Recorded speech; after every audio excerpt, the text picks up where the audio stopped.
Hey everyone, Austin Schneider here. Welcome to Rise Podcast, where we talk about real influence, self-development, and entrepreneurship.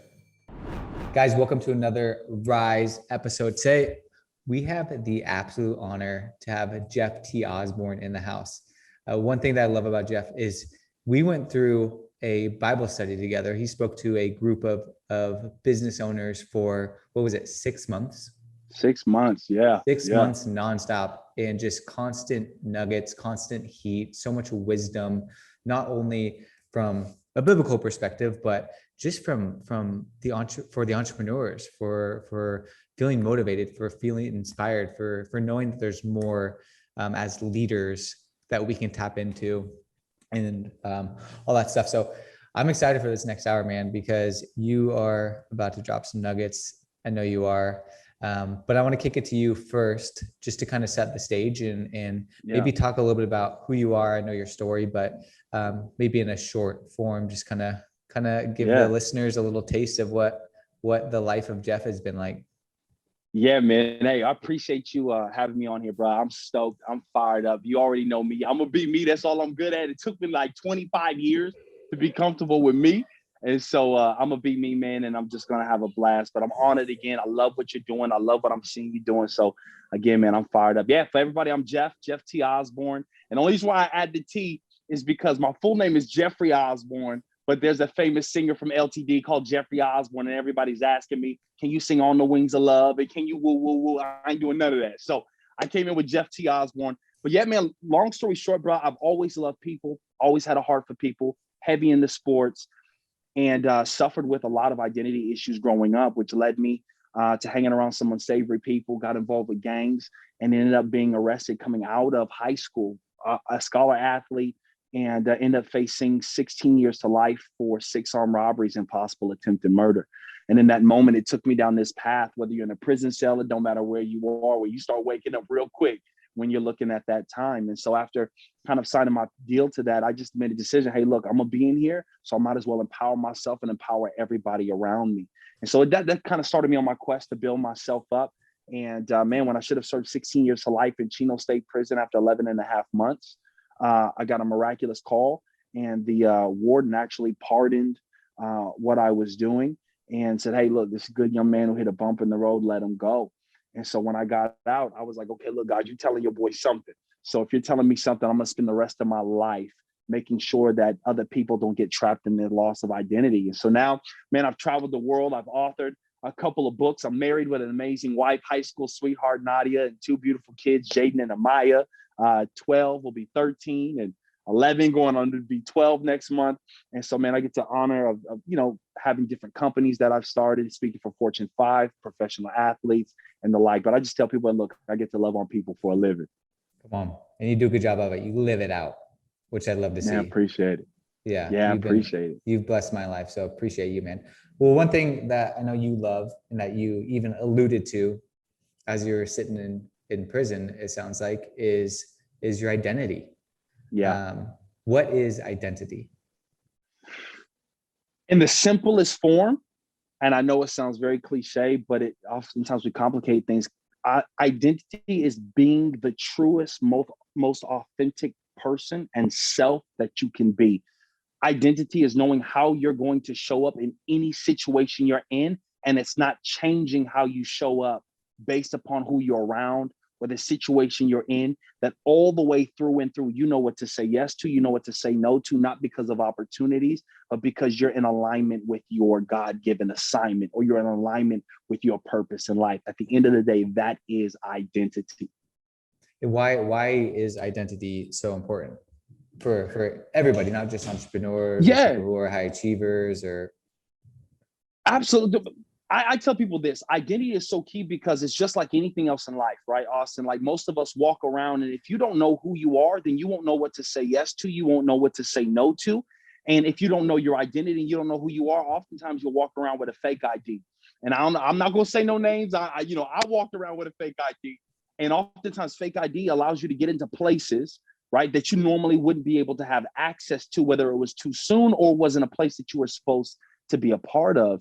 And in the same way, when we walk around with fake IDs in life, we end up in rooms and relationships and in situations that we were never created or supposed to be in, simply because we're portraying to be something that we're not, or we're trying to fit in when we're called to not fit into that area, but to fit into another area. And so more dreams are lost, not because of talent, not because of opportunity, not because of wrong timing. More dreams and more visions and more lives are ruined from a lack of understanding their identity and picking up a false identity and walking around life and in marriages and relationships with that false identity, bruh.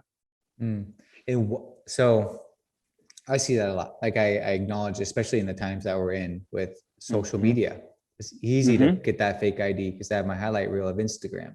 It's easy to pick up that fake ID because I want to be accepted. I want to be liked by this specific person.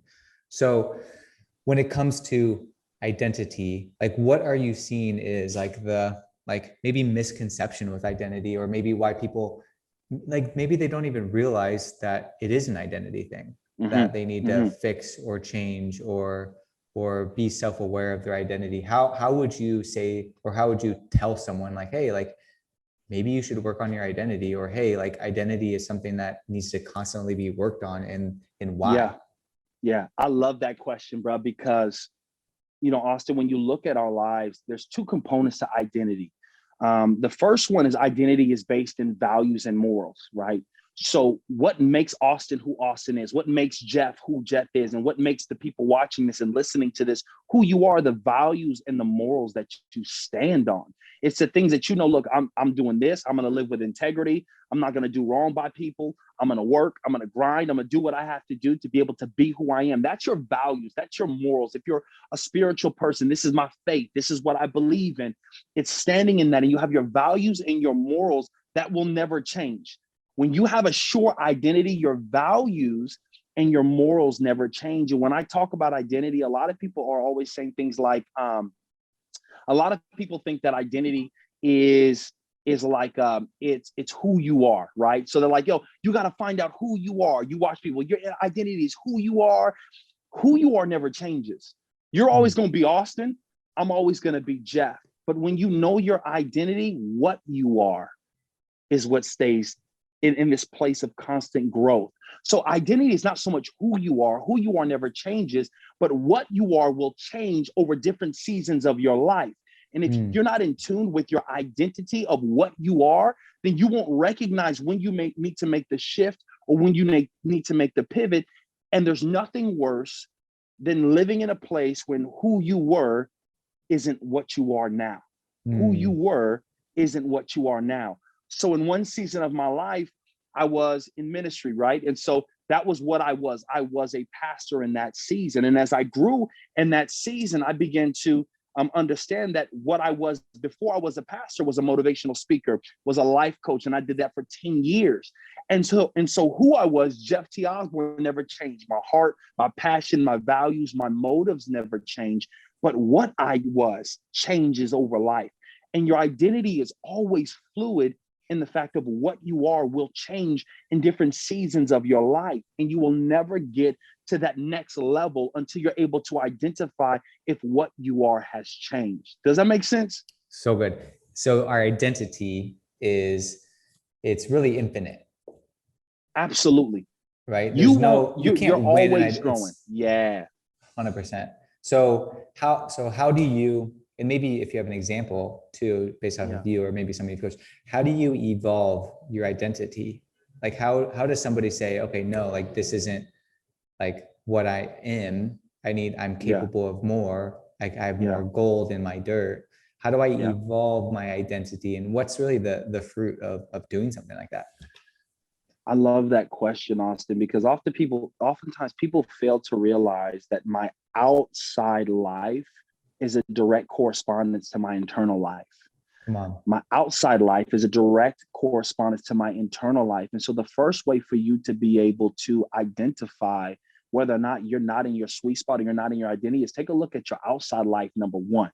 Mm-hmm. If the outside life of how you're living is not a life that you've designed, and it's not a life that you're living your life by default, your internal person will send you signals. Listen, our true self, our true identity is always sending us signals. It's just whether or not you're paying attention to that. If you're waking up and you're like, oh my God, I hate coming to work, that's a sign you're not in your sweet spot. Oh my God, I can't stand this person that I'm in a relationship, but I feel obligated because they've been in my life for this long. That's a sign that you're out of alignment with what you are in your identity. And so when you look at that, the first thing to understand is to take a look inwardly. Every time I deal with, I am a transformational identity coach. I have clients from CEOs to professional sports athletes to people who just want to be better in life. And the first thing that I tell them, you need a high level of self-awareness. Yeah. Period. The first step to you understanding what you truly are and to live in your identity is to first have a high level of self-awareness, which requires you to go into the places and go into the closets where there's skeletons and the things that you swept under the rug and get real and raw with yourself and begin to, in coaching, I call it interrogate your current reality. And so in order for you to understand your true identity, you got to interrogate your current reality. In other words, it's saying, okay, look, right now on a scale of 1 to 10, how satisfied am I with my life? Okay, well, I'm a 6. Okay, why am I a 6? I'm a 6 because I believe I have higher potential and capabilities, but I feel limited. I feel limited where I am. Okay, in your relationships on a scale of 1 to 10, how happy are you with your relationship? How satisfied? Well, I'm about a 7. Well, why are you not an 8 or a 9? Well, it's because I've tolerated a lot of things in this relationship and I've not spoken up. Well, why are you not speaking up? Well, one of the reasons why I'm not speaking up is because I'm afraid of confrontation. Well, why are you afraid of confrontation? I'm afraid of confrontation because if I disagree with this person, then they're going to look at me a certain way. And so it's easier for me not to rock the boat. So I'm just going to acquiesce to what they're saying. Yes. Do you see how this trail 100%. kind of takes you in? It's And clues. so the first sign of identity is a high level of self-awareness and getting real with yourself. Yeah, so good, man. And what about like people who maybe, like I think of myself even, and I'm talking to myself in a situation where it's like, if you asked me when I was 17 or 18, like, Austin, like you're going to have a company and it's going to be 20 people and like you're going to do this. I would have been like, I'm actually going to be working 9 to 5 and at a construction, being a foreman, and I'm going to go home and retire when I'm 55. How, like, I don't even know what that transformation was for myself, but maybe someone like doesn't even see that in themselves, that they're capable of more. How are we able to see more in ourselves in order to achieve more? Because I think a lot of it, there is the limiting beliefs. There is the, there's no freaking way I can do this, man. Like there's no way, because I think it's inward in many ways. And there's many other external factors who you surround yourself with, et cetera, et cetera. What do you see? Like, what do you tell people that when you're digging for gold, when you're gold mining, when you're trying to figure out, or when you're trying to like seek out, like, hey, like you're capable of more, bro, or girl, or whatever it is, like you got this. You can do so much more than you think you're capable of. One of the biggest things that I tell people that is huge is you got to understand there's 2 types of belief. You have your head belief and then you have heart belief. When you have a head belief, it's all the things you believe. I believe I'm great. I believe, there's something bigger than this, than what I'm living right now. I got the belief that I could actually do something big with my life. There's certain beliefs that we have that are head knowledge and it sounds good and it feels good. And there's a lot of entrepreneurs and heavily driven people that have beliefs that their company can get to the millions, that they can reach the masses, that they can be an influencer. And these beliefs are true, but very few people actually live those out because of 2 words: your heart belief. So you have your head belief, but you have your heart belief. And your heart belief is the image of how you see yourself internally. It's how you view yourself. And so I can have the greatest belief that I can go and believe I can conquer all of these things. But until I start changing some of the heart beliefs that I have of how I view myself, nothing else changes. And I wrote something down that's a quote that I live by. And I wrote this down. It says, the way you transform your inside world is to renew your mind, establish your heart, and transform your personal belief system. I will say that one more time. You renew your mind. That means I got to get rid of this thinking that I'm talking about and start asking me, Jeff, why are you thinking this way? Where did these thoughts originate from? Why am I thinking these thoughts? And are these my thoughts, or are these the thoughts of my mom, my dad, my sister, my brother, my girlfriend, my professor, my first boss? And if those thoughts are contrary to the life that you want to live, then get rid of them.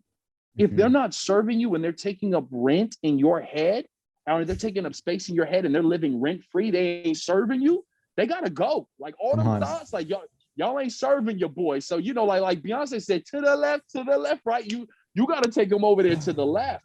And that's part of renewing your mind. And then the second part of that is establishing your heart. So once you renew your mind, now you got to establish your heart. In other words, you got to reground yourself.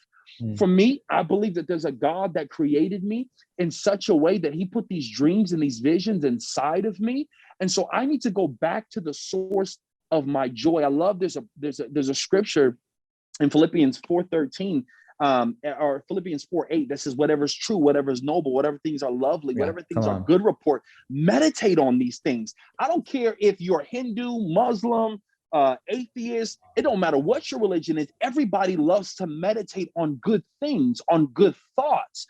And so when I look at that and I read that, I know that God placed something inside of me that I got to reground my heart now. What does that mean? Get around people. Once you've changed your thinking, get around people who empower the new belief that you're beginning to build, who are empowering the new mindset that you're building up.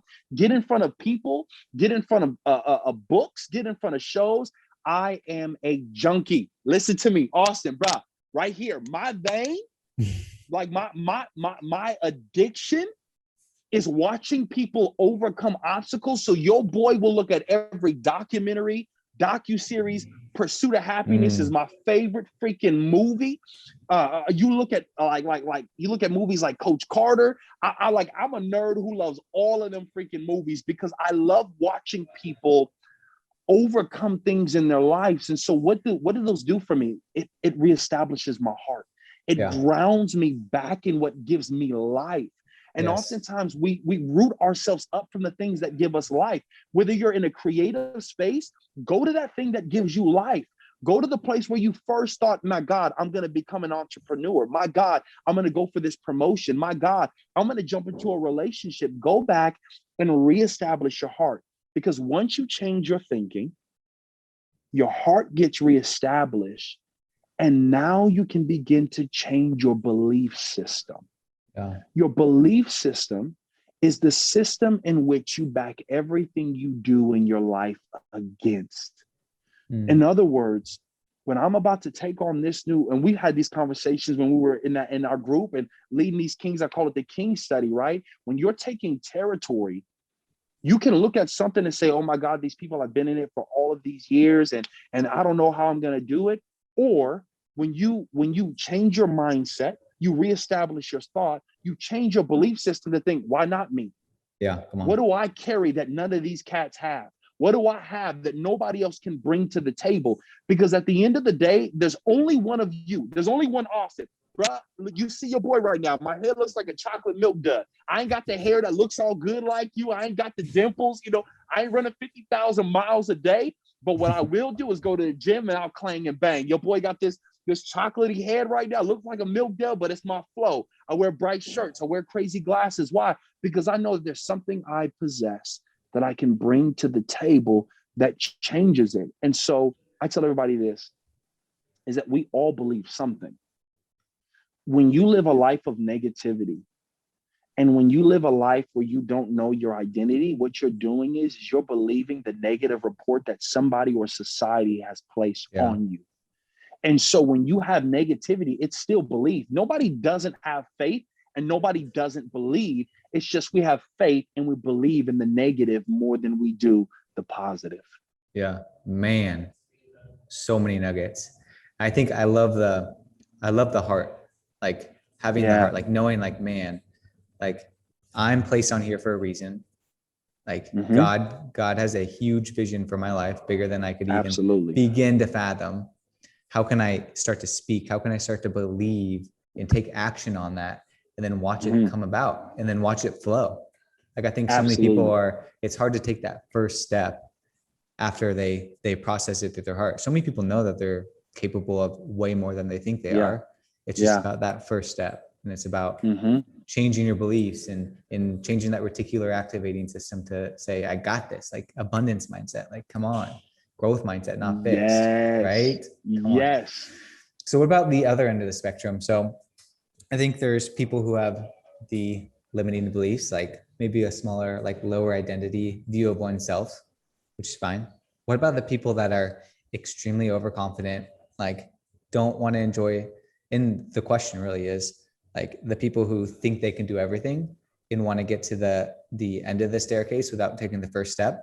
And then they don't enjoy the process and the character is lost. So I think of like these people who freaking win the lotto and then a year later they're broke because they spent it all. Right. Or they're not like, they have a career path that they want to expedite, but it's actually a character path. Talk about the process from like of being like, what happens in the process that helps build the identity and build the character to have the shoulders that can hold the weight of what's going to come. Bro, I'm so glad you asked me this question. Like, honest to God, I will be 35 on Christmas Day this year, 35 years old.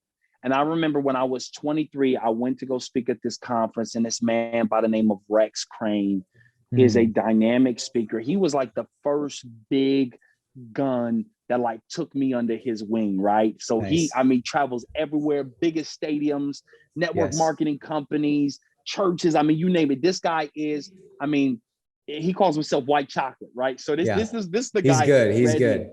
Yeah. So he kind of took me under his wing, mentored me. He gave me this thought. He was just like, man, I feel impressed to let you know that you're going to have an amazing future, but I want to let you know it's going to look like this.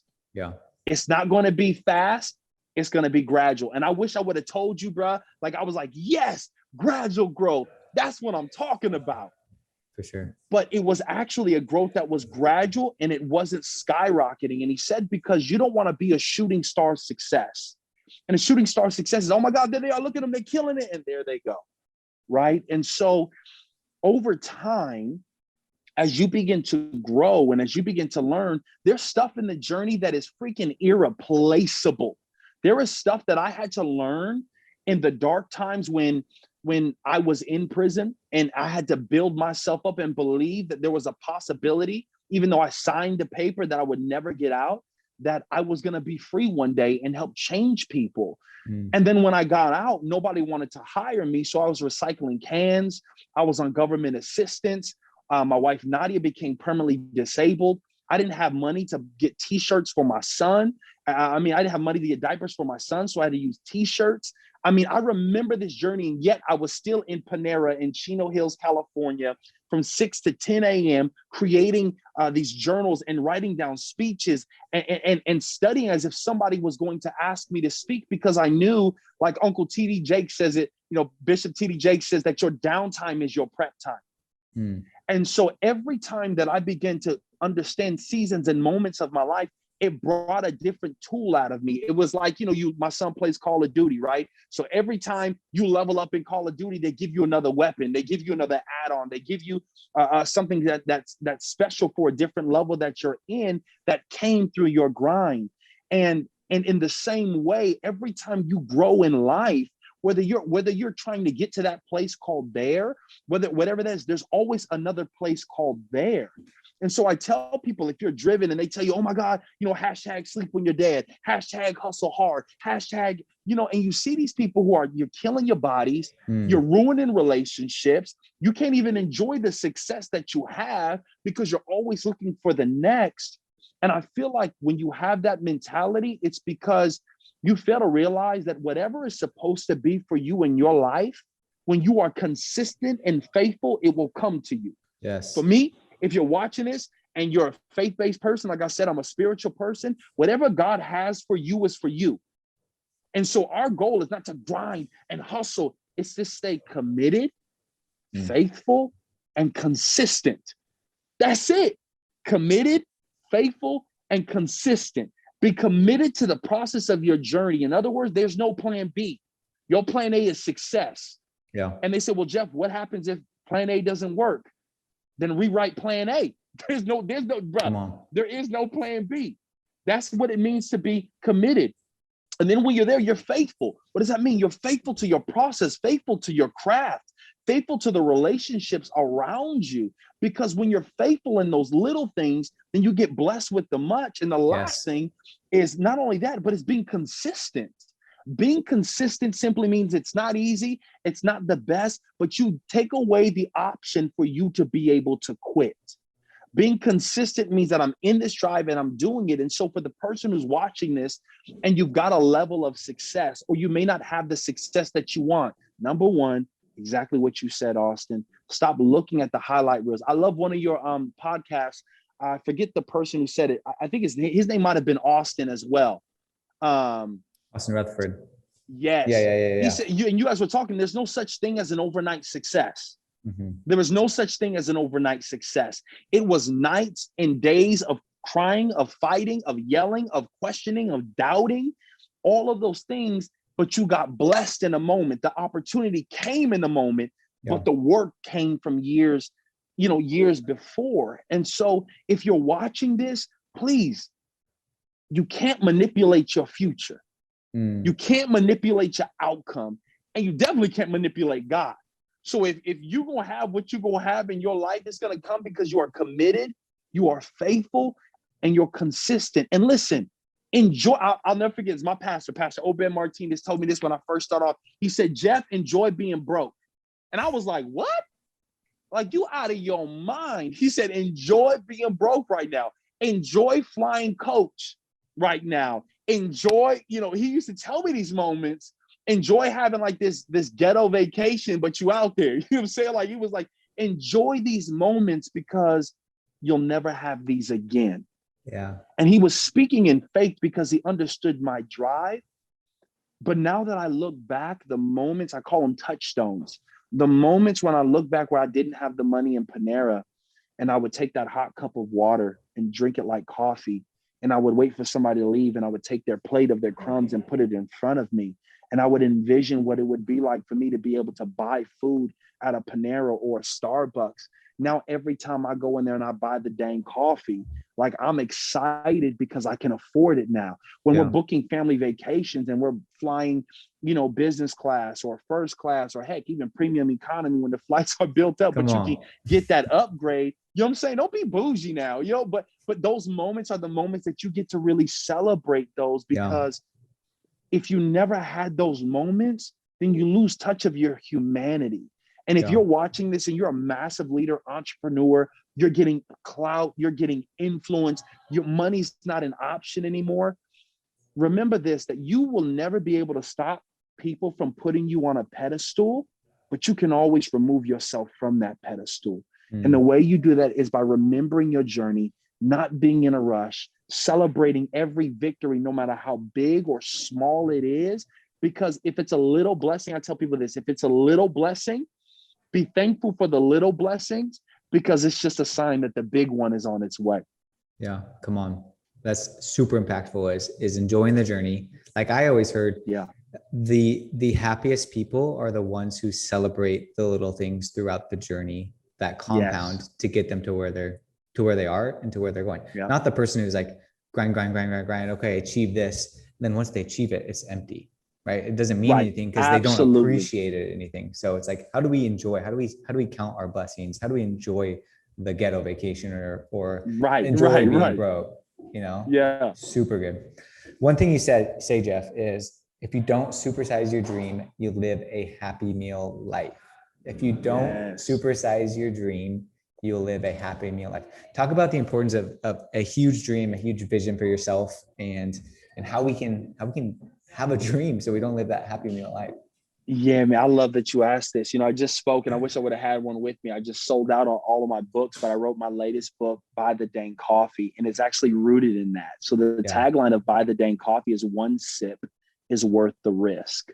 And it stemmed from this moment where Nadia and I were first starting out. We had no money. We were broke. And I used to get her a chocolate croissant and a grande iced soy chai with an extra pump of chai. That was her drink. And when we hit financial hardship, I was listening to financial gurus. They were like, cut back. So I had cut back so much that when I cut back so much that I actually became depressed. Like your boy cut back. I turned off my Yes. cable. I turned off all that. So I'm using the Wi-Fi from the neighbors. Like, hey man, can you tell me if your Wi-Fi router's working? Move it Yeah. towards the left side. You know what I'm Yeah. saying? Like your Can we boy start cut back. it? And Yeah. yeah, you know what I'm saying? Like, can you hit your restart to see if Yeah. mine's gonna restart at the same time? You know, not Yeah. knowing that I had to, get that.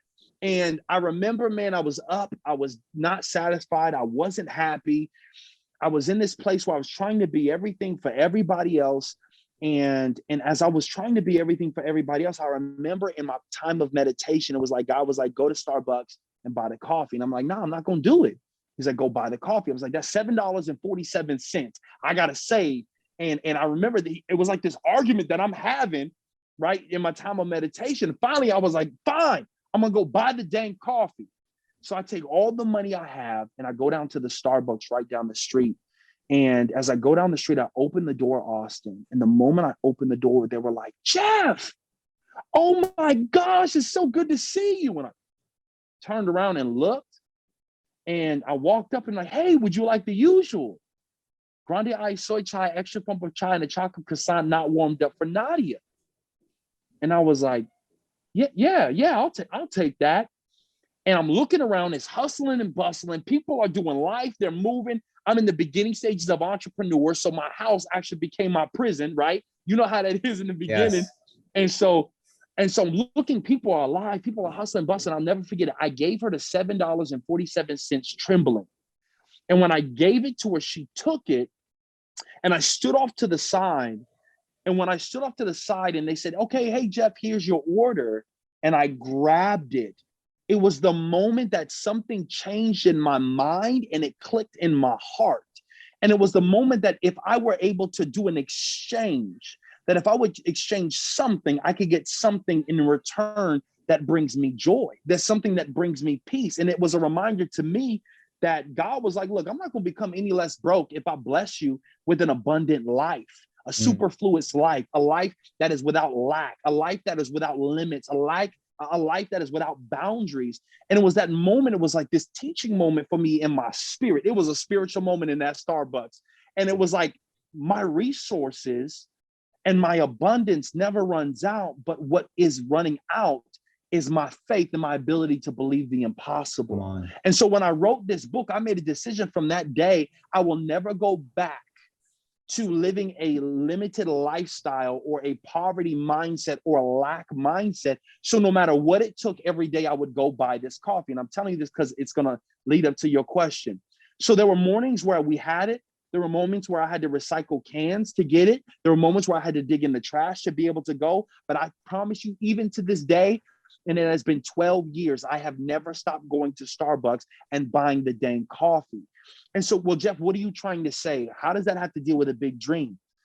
It was a cup of coffee for me that put me in a state of faith and massive belief.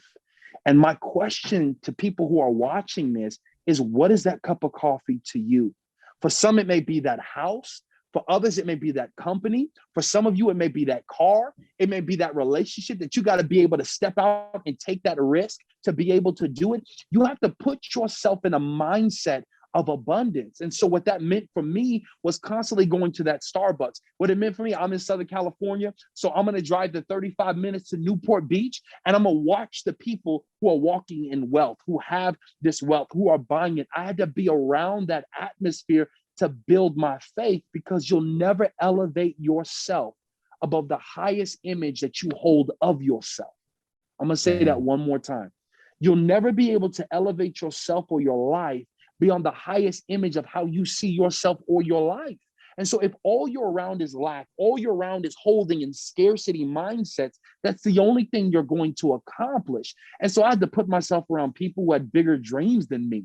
I had to put myself around people who are believing for $20 million. I had to put myself around people who are believing for $40 million, for 15-bedroom homes that they're doing deals with, mentors who have 31. I have a mentor who has 31 multi-million-dollar companies, 31, and he didn't even graduate 6th grade. Shout out to my mentor, Frank and Cindy Soshnik. I call them mom and dad. They're out of Florida. But they have done things that were so astronomical that they raised the bar and made it uncomfortable for me to be mediocre.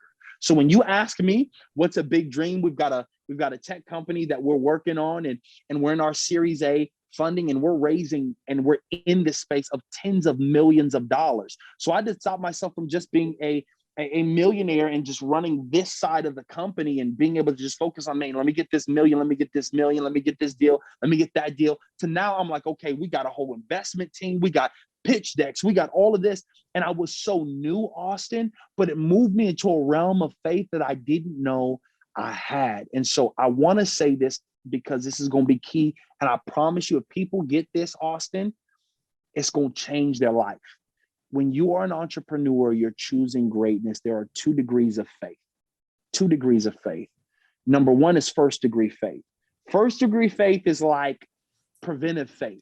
This is the faith you have, like, man, you know what? I got faith that I'm going to get my first deal. I got faith that I'm going to go and I'm going to start this company. I've got faith that I'm going to leave my job. That's great. That's like first degree faith. If you're in that realm, it has faith that you do. I'll give you an example of coming to a spiritual side. You're praying for your food. God, don't let no food, no nothing be on this food. In Jesus' name, amen. If you know your spouse can't cook, it's the prayer you do every time during dinner time. You know what I'm saying? It's that type of prayer, right? That's first degree faith. It's preventive faith, right? But then when you're an entrepreneur, what breaks you into this stupid level of faith is called second degree faith. In second degree faith puts a comma where your situation puts a period. It's putting a comma where everything else puts a period. I went for this deal, the deal didn't happen, period, is what life normally does. But when you have second degree faith, you put a comma where that period is. I went to go after this deal and the deal didn't fall through, comma. I know that there's something else that's going to come down this pipeline. That second degree faith simply says that even though, even now. And there's just this dope story that I love. This is why I love the Bible, because the Bible is just this amazing story from Genesis to Revelation. So look, if nobody understands the Bible, how I see it, how I read it, from Genesis to Revelation in the Bible is a story of people who jacked up over and over and over again and over again. And there's this God that loves us so much that he keeps giving choices and chances over and over and over again for us to get it right. And when he knew we were going to jack up, he sent his son Jesus to say, look, I know y'all just going to jack up, but he going to be the one that's going to make sure you guys are taken care of. All you got to do is rest and rely on him. So that's the Bible. That's how I see it, right? So there's a story in the Bible of a man named Lazarus, and Jesus was really close to Lazarus and the family. So the news comes out, Jesus is chilling with his boys. This is my version of it. And the news says, oh my gosh, Jesus, Lazarus is going to die. He's dead. I need you to come. So Jesus is like loving on people over here. And finally he gets to Martha, the sister, but Lazarus is dead. Okay. And so she says this phrase, and I don't think we even understand this. She goes, Jesus, if you would have come earlier, my brother wouldn't be dead. But even now, I know you have the power to raise him. And if you don't know, you know the story of Lazarus gets raised from the dead, comes out the tomb, chilling. You know what I'm saying? He comes out the tomb like, sheesh, right? He's just coming out the tomb, right? And so when you look at this, that statement hit me because that was a pure example of second degree faith that says, even though, even now. So even though I may have missed this opportunity, I know that even now there's something that's coming around the table. Even though this person hurt my heart and they didn't do it, even now I know that there's good relationships that are coming in the future. Even though I've made this big leap of faith and it didn't work out how I wanted, even now I believe that God, my heart, my drive, and everything is going to shift this situation. That second degree faith is what I call resurrection faith. It's faith to believe that every time people told me that I would never amount to anything, every time I woke up and I saw my prison bars and was reminded of my mistake, every time I was on a level 4 prison yard in solitary confinement, locked in pitch black, I said, even though I'm in prison, I know that even now that God can change something. I know that I can go around the world. Even when I got out, even though my wife was disabled, even though nobody wanted to hear me speak, even though I was the least likely, even now I had faith to believe that if I kept my heart right and I stayed committed, I stayed faithful and consistent, that I would find my niche and that there would be a world of people that would say, man, I would love to be able to be in your life. I would love to hear your story. And so that second degree faith is what has taken me from being in prison to being in gangs, to having my life almost taken from me, from being in government assistance to being homeless to being now where we are living a life, traveling the world, speaking to presidents of other countries, Fortune 500 companies, coaching. And I say this with a thriving coaching practice. And I'm not saying this to brag. I'm saying this to show you that when you walk in this second degree faith in your business, what is that moment that even though pandemic happened, even now you're still breathing? Even though people walked out on you, even now you still got vision. And so that's what takes you to that place of big faith. So if you don't supersize your dream, and if you don't make bold requests, and if you don't say, you know what's the worst that they can say to me? If people don't like who I am intrinsically, then they can kick rocks. If you don't get to the place where you say, I'm going to live big, and even though other people are visionaries, it doesn't mean that they can contain the magnitude of my vision. So I'm going to keep asking outrageous requests. I'm going to keep saying bold requests. I'm going to keep saying these things because if I don't supersize my dream, then I'll settle for a happy meal life. And the craziest story I heard of that was Richard Branson. When he bought his first island, he was joking with his girlfriend, trying to impress her, like, hey, I'm going to buy an island. And she was like, oh, okay. And he saw the current island that he had, and it was listed for $6 million. My man, Richard Branson, said, I'm going to offer this guy $100,000. So he replies to the ad and says, I'll give you $100,000 for this island, thinking it was a joke. The man counter was like, nah, you're crazy. I'm not giving it for 100,000, but I'll do it for 180,000. So he bought his first island that was priced at $6 million for $180,000 because he supersized his dream, because he got bold with his request. Yeah. Wow.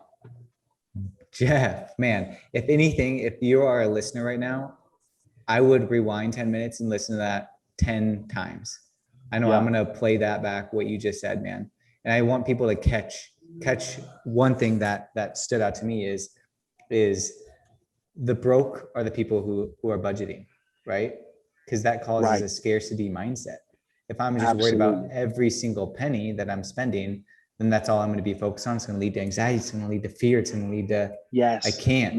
But if I have the abundance mindset of like, dang, I'm going to buy this dang coffee because I'm going to make $7.47 more today. I'm going to double that. And then I'm going to figure out how I can get more, whether I need to sell bottles or whatever it is. Like in your situation, even the parable of the talents, it's like, what happened when we came back with just one talent, right? And then the other people who multiplied, was there not some abundance there? Jeff, I got one more question for you. There's this really powerful word. It's called no. And I think no is such a powerful thing that we can tap into. But I think the flip side of it is people are quick to say yes. And that leads them into the trap of the people pleasing, I'm just busy all the time trying to help this person. I'm trying to do this, trying to do so many things that it could be self-detrimental. Talk to me a little bit about the disease to please and the people pleasing notion that you're really passionate about. Dog, I will give you this in a couple. I mean, now you're in my wheelhouse, man, because when I thought about what I wanted to coach, I did performance coaching before. I did all of those things before. And so what I wanted to do was find something that bothered me and almost destroyed my life. And that was the disease to please. It was me being a people pleaser because I didn't think that who I was good enough. When you are a people pleaser, I'm gonna give you a couple indicators that you're a people pleaser. Number one, you're a people pleaser when you can't say no. That's number one.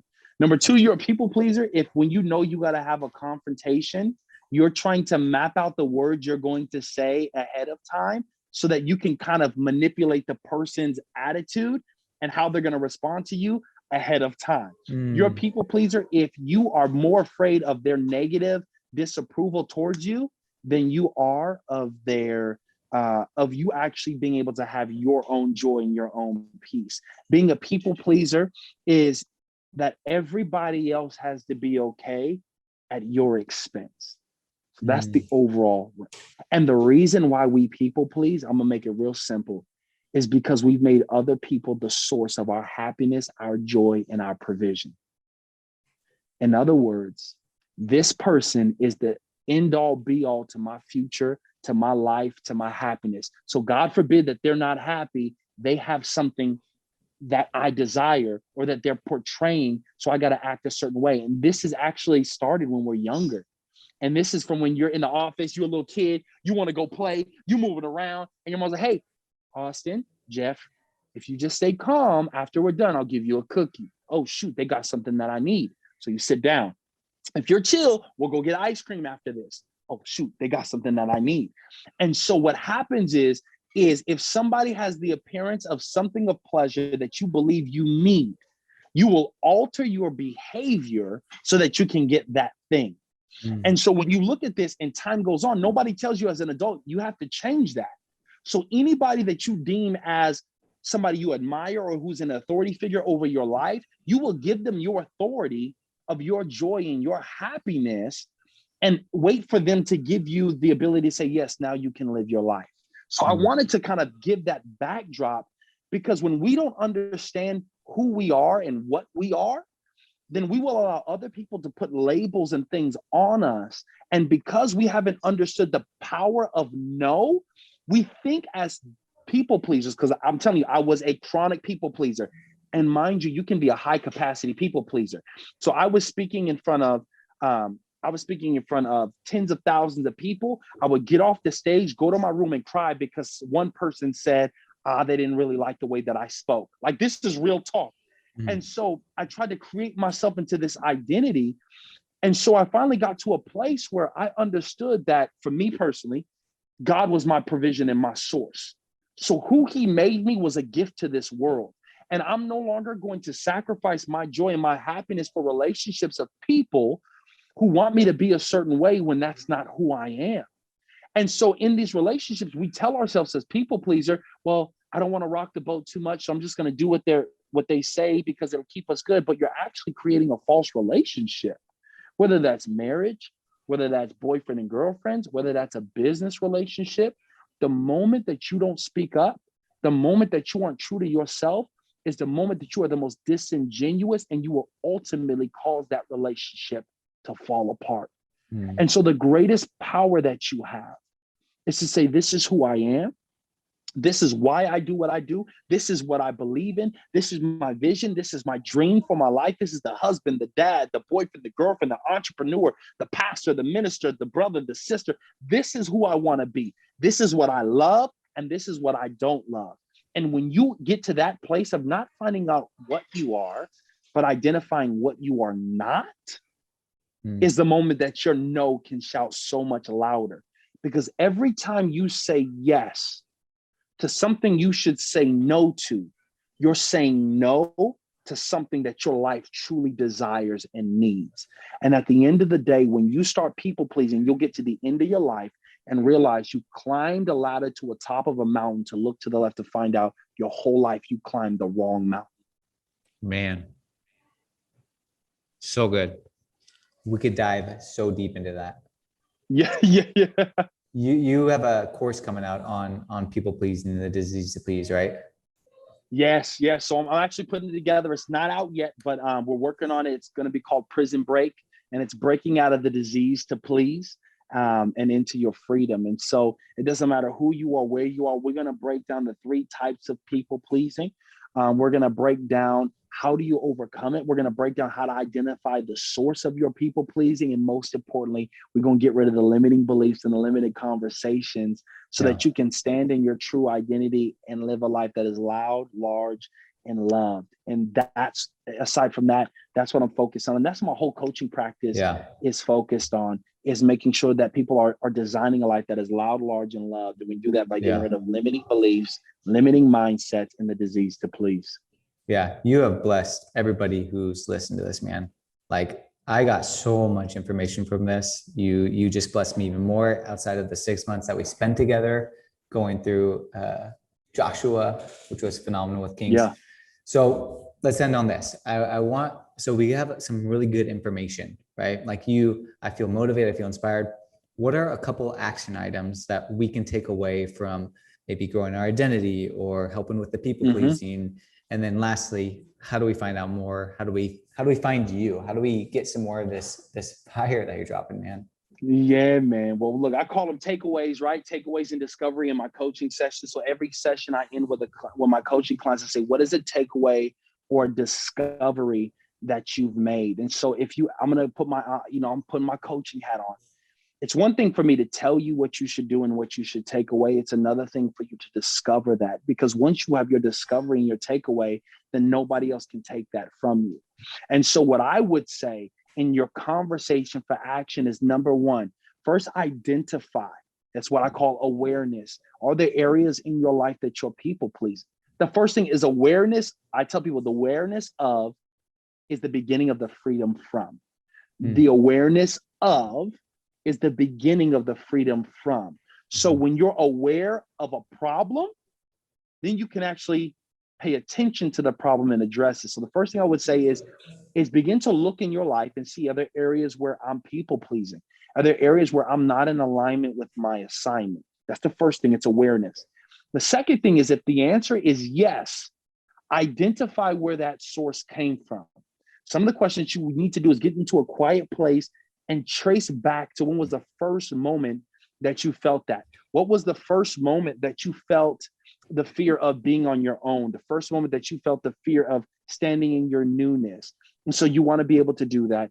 And lastly, is listening to this podcast over and over and over again, and putting yourself in situations in all your podcasts, not just this episode, but making sure you're watching people living in their newness and living in their joy and living in their freedom. And so what I want you to do is not only awareness, it's not only identify the source of it, but it's putting yourself in a position of imagining, what would my life be like for two things? If nothing changes in 3 years, where's my life going to be? And the second thing that you would ask yourself on this side of it is what moves can I make today that would liberate me, give me the greatest freedoms by me simply saying no and recommitting to certain things. You'll be able to step in that. And then if you want to find me, I'm putting up new content and I'm excited about it at Jeff T. Osborne on Instagram. Facebook, it's Jeff T. Osborne.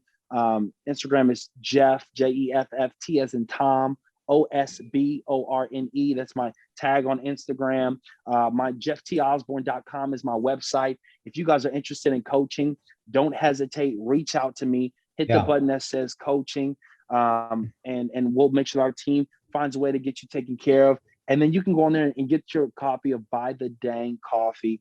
And it's going to be your opportunity to be able to do that. And those are my websites, jefftosborne.com, tagline Jeff T. Osborne on Instagreasy. And I'm honored to be able to just be a part of that. Yeah, we'll link everything and definitely re-listen to this, pick up on these nuggets. Don't just listen to this, like take some action, get some takeaways, like what Jeff was saying. Yes. And follow this guy, check him out, hit him up for coaching. I've been on the receiving end of what he's been able to coach and just seen him for years now, a couple of years, and have observed him from afar, and he is the real deal. So thanks everyone for listening. Jeff, thank you. Appreciate you, big dog. Yes. Hey everyone, thank you so much for watching and listening to the Rise podcast. Please do me a favor and subscribe to this podcast if you haven't already. Share it with a friend if you think it was valuable, and also give it a thumbs up. If you want more content, feel free to follow me on Instagram at Austin R. Schneider, where I'll be dropping snippets of this and other type of content. Also, subscribe to the YouTube channel and be on the lookout for weekly podcast episodes just like this one. Thanks, everyone.